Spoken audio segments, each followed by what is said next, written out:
wabarakatuh. Perkenalkan, nama saya Aidul Labibah. Saya dari Tadris Ilmu Pengetahuan Sosial YIN Kudus. Nah, di sini saya akan menjelaskan dan berpendapat mengenai kaitan wabah COVID-19 dengan patologi sosial.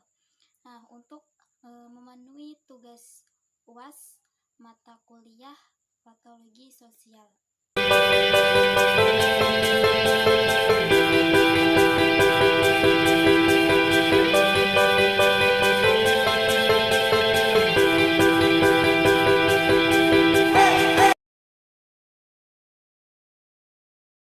Hai BNI High Movers, bagaimana kabar kalian?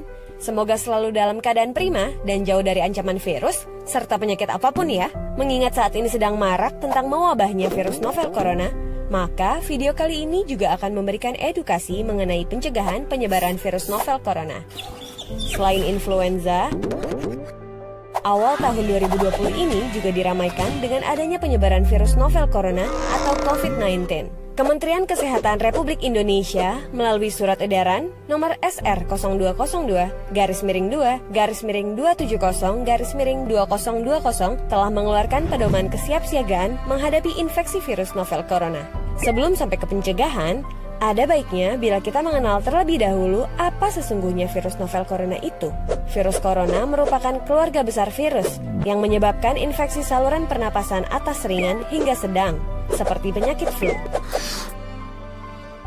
Namun, beberapa jenis virus corona juga bisa menimbulkan penyakit yang lebih serius, seperti Middle East Respiratory Syndrome atau MERS-CoV, Severe Acute Respiratory Syndrome atau SARS-CoV, pneumonia, dan Coronavirus Disease atau COVID-19. Virus novel corona menyebabkan wabah pneumonia di kota Wuhan, Tiongkok pada Desember 2019 dan menyebar ke negara lainnya hingga kini. Penyebab infeksi virus corona tersebut antara lain percikan air liur pengidap bisa dari batuk dan bersin, menyentuh tangan atau wajah orang yang terinfeksi, menyentuh mata, hidung, atau mulut setelah memegang barang yang terkena percikan air liur pengidap virus corona, tinja atau feses, namun ini jarang terjadi. Masa inkubasi virus corona ini belum diketahui secara pasti. Namun, rata-rata gejala timbul setelah 2-14 hari setelah virus pertama masuk ke dalam tubuh. Metode transmisi virus corona juga belum diketahui dengan pasti. Awalnya, virus corona yang sedang mewabah ini diduga bersumber dari hewan, termasuk unta, unggas, dan kelelawar. Sebenarnya, virus ini jarang sekali berevolusi dan menginfeksi manusia hingga menyebar ke individu lainnya. Namun, kasus di Tiongkok kini menjadi bukti nyata bahwa virus ini bisa menyebar dari hewan ke manusia. Bahkan, kini penularannya bisa dari manusia ke manusia. Gejala yang timbul bila terjangkit virus novel corona bisa beragam, bergantung pada jenis corona yang menyerang dan seberapa serius infeksi yang terjadi. Berikut beberapa gejala virus corona yang terbilang ringan. Hidung beringus, sakit kepala, batuk, sakit tenggorokan, demam, merasa tidak enak badan. Hal yang perlu ditegaskan, beberapa virus corona dapat menyebabkan gejala yang lebih parah. Infeksinya dapat berubah menjadi bronkitis dan pneumonia, yang menyebabkan gejala seperti demam yang mungkin cukup tinggi bila pasien mengidap pneumonia, batuk dengan lendir, nyeri dada atau sesak saat bernapas. Infeksi bisa semakin parah bila menyerang kelompok individu tertentu. Contohnya, orang dengan penyakit jantung atau paru-paru, orang dengan sistem kekebalan yang lemah, bayi, dan lansia.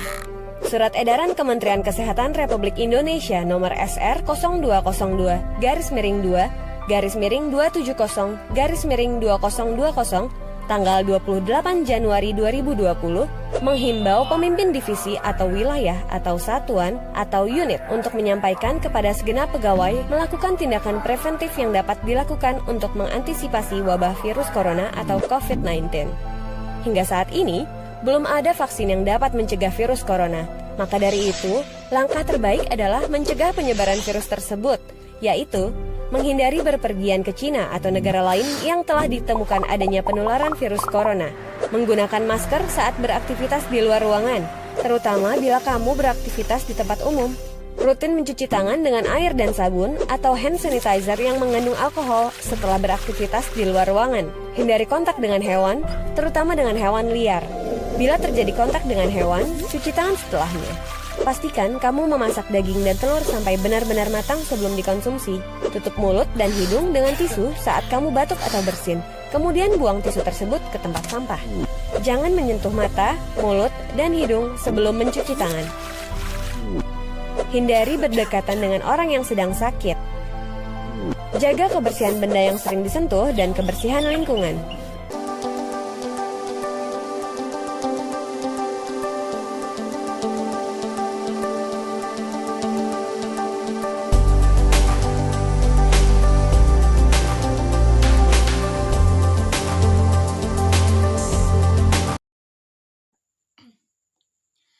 Langsung saja bahwa terkait dengan virus corona, hal ini bisa dilihat dari berbagai media mengenai reaksi masyarakat saat ada wabah virus corona.